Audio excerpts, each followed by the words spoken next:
I told you that the way most people eat avocados could actually backfire on their health? It sounds crazy, I know. I used to believe avocados were the ultimate health food until I started digging into the research. I spoke with doctors, consulted nutritionists, and dove into dozens of peer-reviewed studies. And what I found shocked me. There are 6 common mistakes people over 60, especially seniors, are making with avocados that could lead to everything from bloating and nutrient malabsorption to allergic reactions and even weight gain. Social media makes it look like avocados are a cure-all, but even the healthiest foods can have side effects if you're not eating them the right way. In today's video, I'll walk you through those hidden mistakes so you can keep enjoying avocados without the risks. No fluff, no scare tactics, just evidence-based advice you can use starting today. Also, as a thank you for watching, I've put together a free personalized ebook called Senior Health Tips with Bonus Tips, Sample Meals, and Overlooked Superfoods to Protect Your Health After 60. You can get it after watching till the end of this video, free of charge. So before we dive in, tell me in the comments, how often do you eat avocados? And what's your favorite way to enjoy them? Smashed on toast, blended into smoothies, or just straight from the spoon? Let's get into it. Here are the 6 avocado mistakes you need to avoid. Number 1, the calorie trap. Overconsumption and weight gain. Let's talk about one of the most misunderstood aspects of avocado consumption. While avocados have earned a glowing reputation as a superfood, and rightly so, they're loaded with healthy fats, fiber, potassium, and antioxidants. What most people miss is how calorie-dense they really are. A single large avocado can contain around 320 calories. That's more than a chocolate bar or 2 slices of pizza.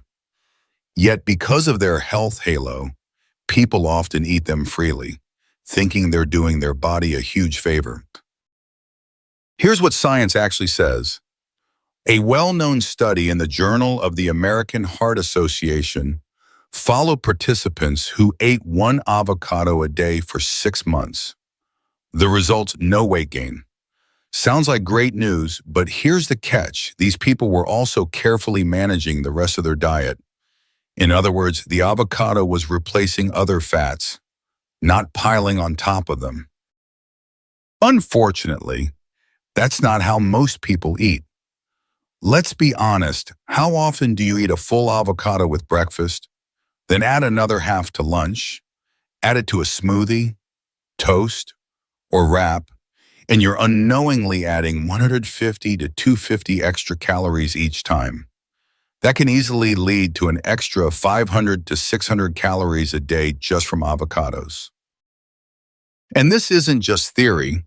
The Adventist Health Study found that while avocado eaters tended to have lower body weights, the benefits were only seen with small, consistent portions, about 32 grams per day, or roughly 1/4 of an avocado.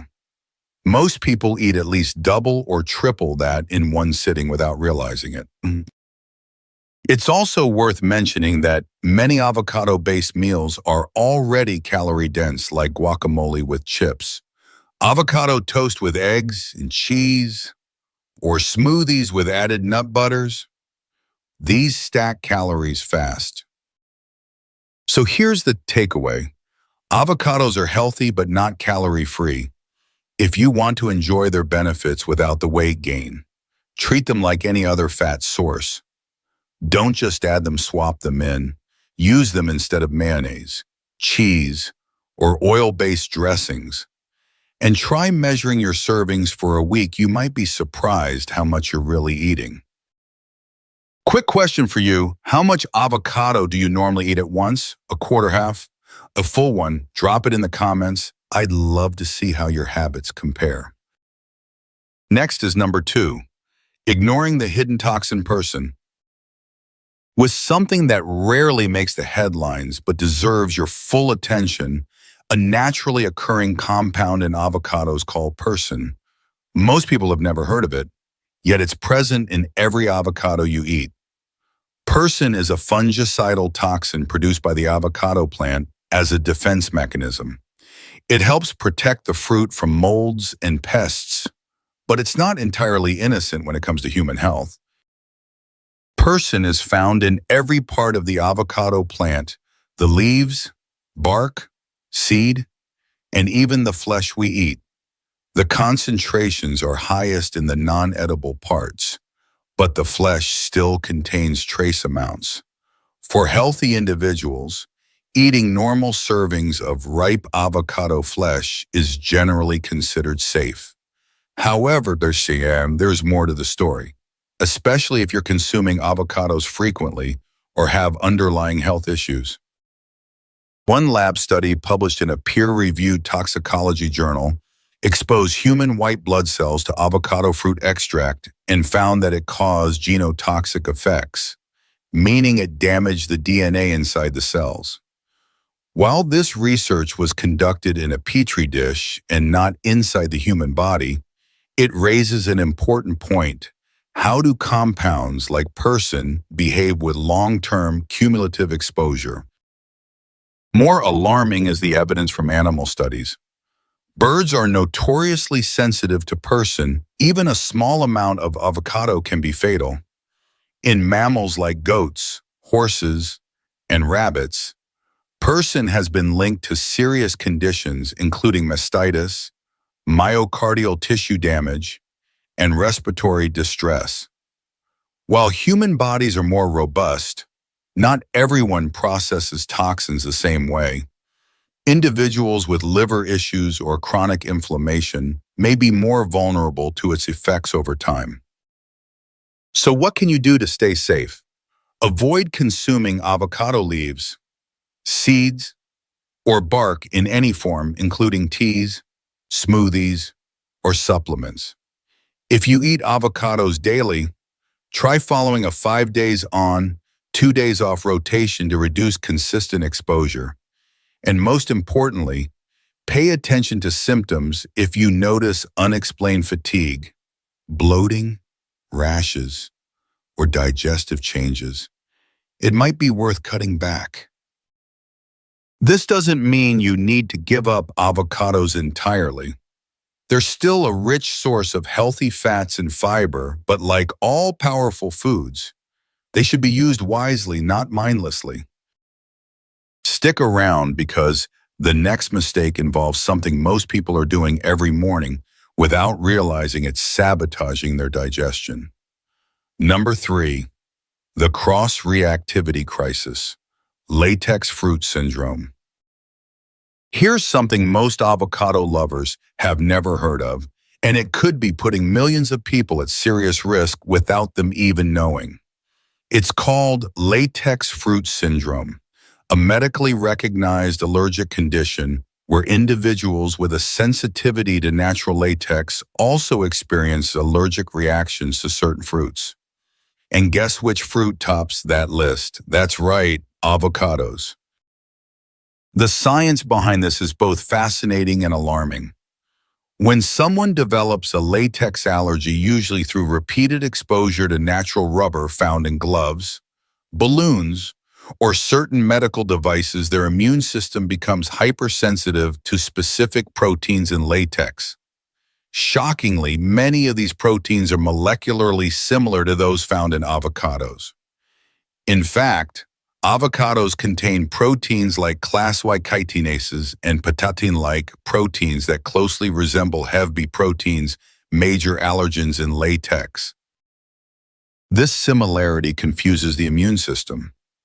So when someone with a latex allergy eats an avocado, the body may mistake those proteins for latex and trigger a full-blown allergic response. And here's the truly concerning part. 50% of people with latex allergies are also reactive to certain fruits, with avocados being one of the most common culprits. A study published in the Journal of Allergy and Clinical Immunology showed that over 50% of latex-sensitive patients tested positive for avocado-specific antibodies. That's not a small number. Symptoms can start subtly tingling or itching in the mouth and throat while eating avocado, slight swelling of the lips, or even mild rashes. But in more serious cases, it can escalate quickly to difficulty breathing, dizziness, vomiting, or life-threatening anaphylaxis, especially in those who don't even realize they're at risk. The highest risk groups: healthcare workers, food service staff, cleaners, and anyone who's had repeated exposure to latex over the years. Many people don't know they have a latex allergy until they encounter a reaction during a dental visit, surgery, or even from wearing rubber gloves. If you've ever had strange symptoms after eating avocado, or if you know you're sensitive to latex, get tested for latex fruit syndrome. Your doctor can perform a simple blood test or skin prick test to confirm cross-reactivity. And if you're at risk, keep an epinephrine auto-injector nearby and talk to a specialist about a tailored avoidance plan. Number 4, the storage and contamination disaster. This next mistake might seem harmless, but it's quietly responsible for a shocking number of foodborne illness cases, and avocados are more vulnerable than you might think. Avocados grow in warm, humid climates, perfect breeding grounds for harmful bacteria like Salmonella, E. coli, and Listeria monocytogenes. These pathogens can cling to the avocado's rough, bumpy skin, where they hide out and multiply. And here's the part that catches most people off guard: you don't even have to eat the skin to get sick. Why? Because when you slice through an unwashed avocado, your knife picks up bacteria from the skin and drags it straight into the soft flesh. That's what makes avocados such a sneaky risk. They look clean, they feel soft and fresh, but they can still harbor dangerous bacteria you can't see or taste. A major study by the FDA found that nearly 1 in 5 avocados tested positive for Listeria on their skins. In another study, researchers demonstrated how simply slicing an unwashed avocado can transfer bacteria from the surface deep into the edible part, even if you never touch the outer shell again. And it doesn't stop there. Once you cut an avocado, the clock starts ticking. Its creamy, nutrient-rich flesh becomes a perfect environment for bacterial growth. The temperature danger zone between 40 degrees and 140 degrees is where bacteria thrive. At room temperature, dangerous microbes can double in number every 20 minutes. So that beautiful half avocado you left out while making lunch, it might be a food safety hazard by dinner time. Even more concerning, spoiled avocados don't always look or smell bad. That smooth texture and mild taste can easily hide bacterial contamination until it's too late. So what should you do first? Always wash whole avocados under cold running water for at least 30 seconds, even if you never plan to eat the skin. Use a clean produce brush if you have one. After cutting, refrigerate avocado halves immediately in airtight containers. They'll stay safe for no more than 2-3 days. Never leave cut avocados at room temperature for more than an hour, especially if you're preparing meals for seniors or anyone with a compromised immune system. And don't forget your knife and cutting board matter too. Always sanitize them after prepping raw produce. Be honest. How long do you usually leave avocados sitting out once they're cut? Drop your answer in the comments below. It might surprise you how common this mistake is. Stick around. Number 5 might change the way you prep your avocados forever. Medication interactions and health complications. This one might shock you. While avocados are widely celebrated for their heart-healthy fats and dense nutrition, They also carry serious risks for anyone taking medication, especially older adults. Most people never hear about this, and many doctors don't mention it unless you ask. But the truth is, avocados can dangerously interfere with common prescriptions, and the effects could be life-threatening. Let's start with one of the most critical blood thinners like warfarin Coumadin, as well as newer anticoagulants like dabigatran and rivaroxaban. Avocados contain moderate levels of vitamin K, a key nutrient that directly affects how your blood clots. These medications work by interrupting the body's vitamin K-dependent clotting process. If you suddenly increase or decrease your avocado intake, it can throw off this delicate balance, increasing your risk of either blood clots or excessive bleeding. Imagine this: your doctor has calibrated your warfarin dose assuming a certain level of vitamin K from your daily diet. But if you go from eating avocados once a month to every day, the extra vitamin K could reduce the medication's effectiveness, possibly leading to a stroke or clot. On the flip side, if you've been eating avocados daily and stop abruptly, your blood could become too thin, causing internal bleeding or bruising. But that's not all. Avocados are potassium powerhouses. One cup contains nearly 975 mg,